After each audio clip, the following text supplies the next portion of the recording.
Hi, my name's Bronwyn Groot and welcome to Netsafe's webinar on fraud and scam prevention. This is a pre-recorded event, so don't worry. You'll have the opportunity to pop back, re-look at the video, listen to the information again, take some notes, and then to wrap it up, we'll also post links to all the necessary resources that you'll need. I believe we now have three certainties in life, and that is death, taxes, and scams. Sadly, the scams aren't going anywhere. In fact, they are certainly on the increase. And I think that we're in the middle of a scam-demic. In 2022, ScamWatch Australia reported over $476 million in losses. And as of May this year, they reported losses of nearly $54 million, with $35 million being lost to investment scams. These dollar losses are crazy, and I know that New Zealanders are also being hurt financially as well. Due to New Zealand not having one reporting agency, it's actually really hard to know the losses that are being felt here. But in 2022, the hardworking team at Netsafe received 28,253 scam reports with over $35 million in losses. We know that this is just the tip of the iceberg, and this scam-demic is in full flight. There is a huge amount of different types of scams out there, and we're not focusing on all of them today. Otherwise, you're going to be here for a very long time. So we'll look at a few of the more common scams, the ones that statistics show are targeting large numbers of New Zealanders. First up, let's look at phishing scams. Now that's phishing with a PH, not with a rod and reel. Phishing scams target unsuspecting people via email. They may ask you to validate or confirm your identity or confirm your banking details. And these emails typically include links to websites that look similar to your bank, government agency, or even a payment provider. To avoid falling victim to a phishing scam, here are some important tips and best practices. Number 1, be vigilant and cautious. Always maintain a healthy level of skepticism when dealing with email messages or websites that ask for personal or sensitive information. Number 2, verify the source. Double check the sender's email address, domain, or contact details to ensure they are legitimate. Be wary of emails claiming to be from reputable companies, organisations, if the email address looks suspicious or unfamiliar. Don't click on suspicious links. Hover your mouse over links, emails, or messages to check their actual destination. If the link seems suspicious or unfamiliar, don't click on it. Instead, manually type the website's URL into your browser. Be cautious with attachments. Be wary of opening email attachments, especially if they come from unknown or untrusted sources. Malicious attachments can contain viruses or malware that can compromise your computer. Use strong, unique passwords. Create strong, complex passwords for all your online accounts, and avoid using the same password for multiple accounts. Additionally, consider using a reputable password manager to generate and store your passwords securely. On that note, I recently took my mum to hospital. We were in the bookstore, and there on this shelf was this beautiful little weenie book, very clearly titled Passwords. I picked it up and said to my mum, "This is not what you want to buy. This is not where you want to store your information. And this is not what you want to have on hand. If you do feel the need to have one, then please make sure that you secure it away from your computer where no one else can find it." Enable 2FA whenever possible for your online accounts.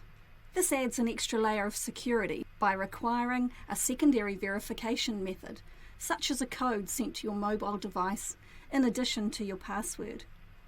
Keep your software up to date. Regularly update your operating systems, web browsers, and security software to ensure you have the latest security patches and protection against known vulnerabilities.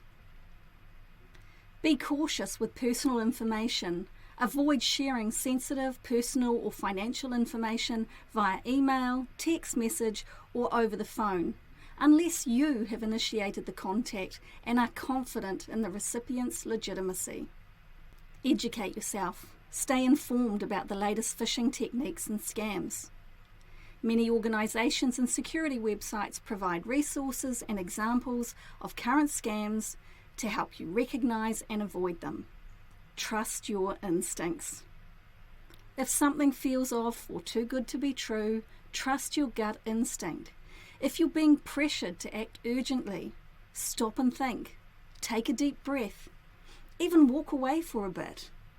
And then come back and really look at that email before you do anything.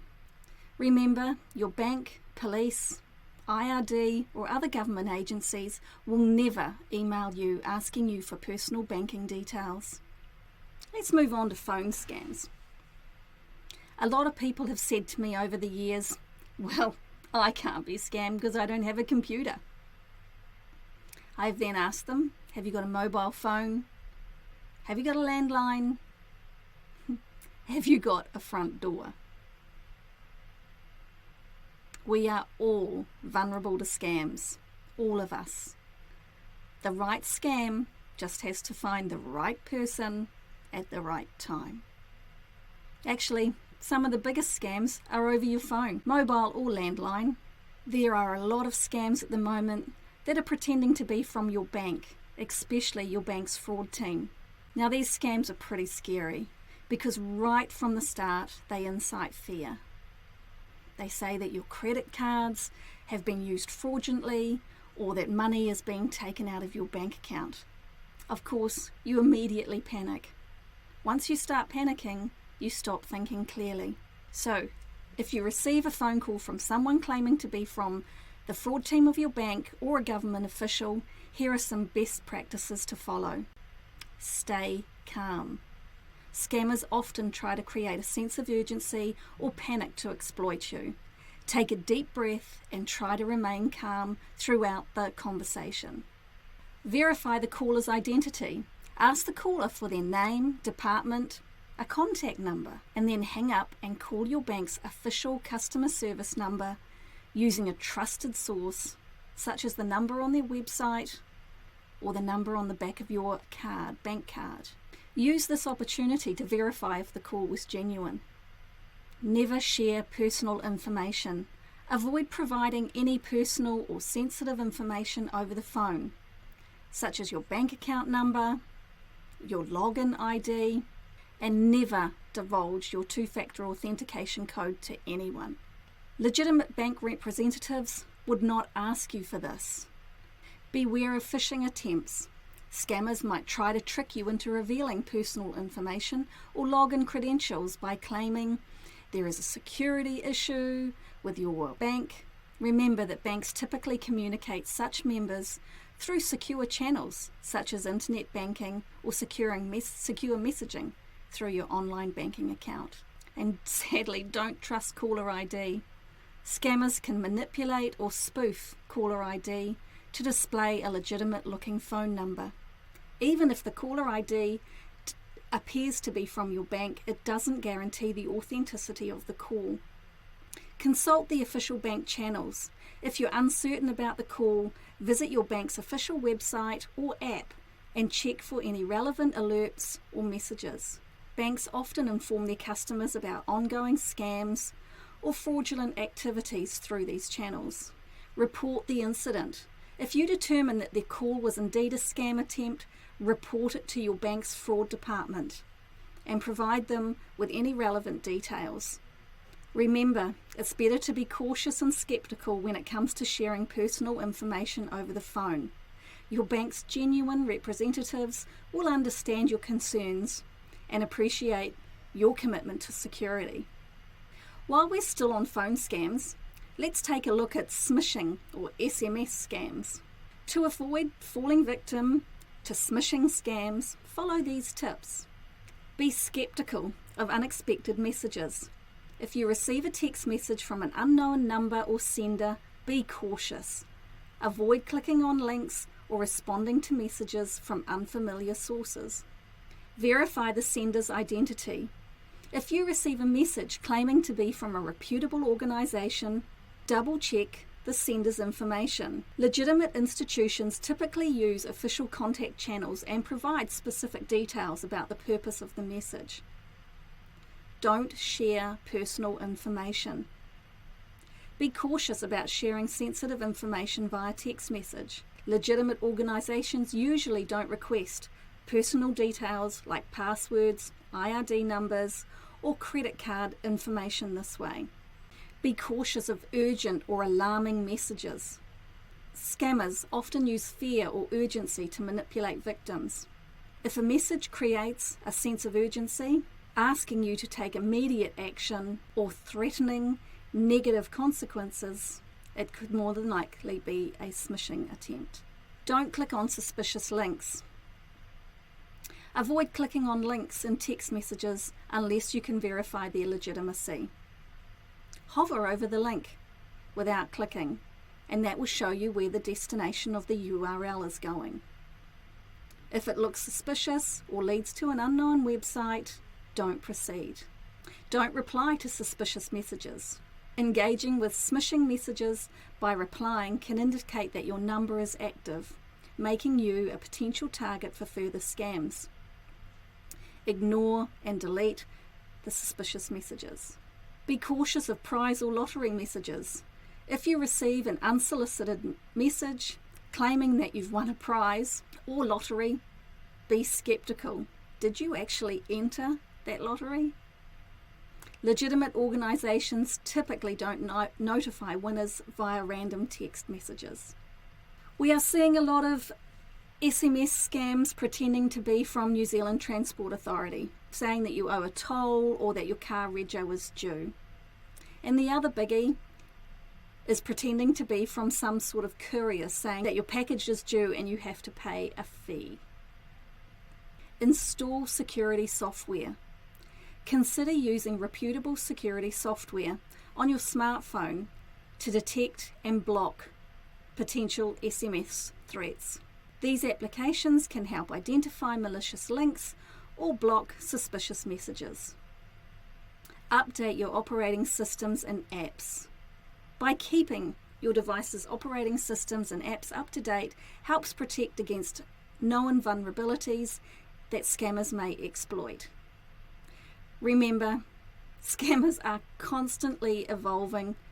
They're constantly changing their tactics, so staying informed and being vigilant is crucial to avoiding smishing scams. So how do we stay safe from scams? Luckily, we have Netsafe, who has been working on some great resources that will help us in the scamdemic fight. Let me introduce Sean Lyons, Netsafe's Chief Online Safety Officer, a great guy. Netsafe is New Zealand's independent online safety agency. We're a not-for-profit, non-government organisation that's been providing support and guidance to New Zealand's internet users since 1998. We've been around nearly as long as the internet itself. We can provide help and support around a whole range of online harms, from harassment and bullying to scams and fraud. If you need help or guidance with an online safety problem, we offer an entirely free and confidential service. We're open 7 days a week, nearly every day of the year. You can reach us by phone, by text, by email, or via our website at netsafe.org.nz. We get tens of thousands of reports every year from New Zealand's internet users who have lost money and personal information through scams and fraud. Tens of millions of dollars in scam losses are reported to us each year. It's our mission to make sure that we can all use the internet and online technology without experiencing harm. We want to help you make safer online places and spaces. So please get in touch next time you're starting to wonder just how real the offers are or whether they really can deliver that much for that little. We're here to help. There's often an element of shame and embarrassment that surrounds scams. People feel a little foolish or naive to have fallen for them. But scams are increasingly complex, sophisticated, and get harder and harder to spot. It's only by talking about what's happening that we can start to take away the power that the scammers have. So next time you come across a scam online, let us know. We'll be happy to hear from you.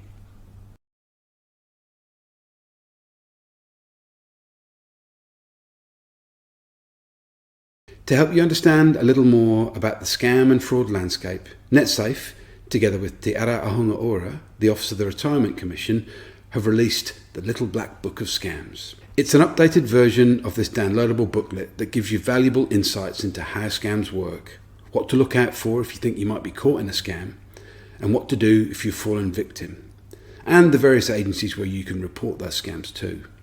Scammers rely on keeping you in the dark about what they do and how they plan to extract money and personal information from you. Once you shine a little light on the process, you make their job a whole lot harder. The Little Black Book will guide your way through the common scam types so you can spot the red flags before the scammers have a chance to convince you just how genuine they are. Download a copy today. Get your friends and whānau to do the same. The stories that scammers tell are often very convincing. Gone are the days when you can rely on poorly written messages and bad graphics to tell scammers apart from the real businesses trying to win you over. But in our quest for a bargain, or when we are hunting down that perfect gift that no one has on sale anywhere else, just how well are we looking at who we're dealing with? One helpful piece of advice when we are deciding whether we should put our trust in a particular product or service is to think very carefully about the organisation behind the offer. How much do we know about them? How long have they been around? What do other people say about them? It's a lot to find out, and often the scammers try their hardest to make everything look just like it should. How easy is it to tell the difference, for example, between Netsafe and not safe? That one letter can make all the difference. To help you get to the bottom of who's behind the websites you're dealing with, Netsafe has produced a tool that allows you to simply and easily do a quick background check on the website you're looking at. Check Netsafe uses information from consumer organisations, technology companies and individual customers to create a trust rating just for you. Simply type in the URL or web address and hit the button to find out just how likely it is that your goods are going to arrive and that your money won't simply disappear. If you want to know more about the tool, visit the Netsafe website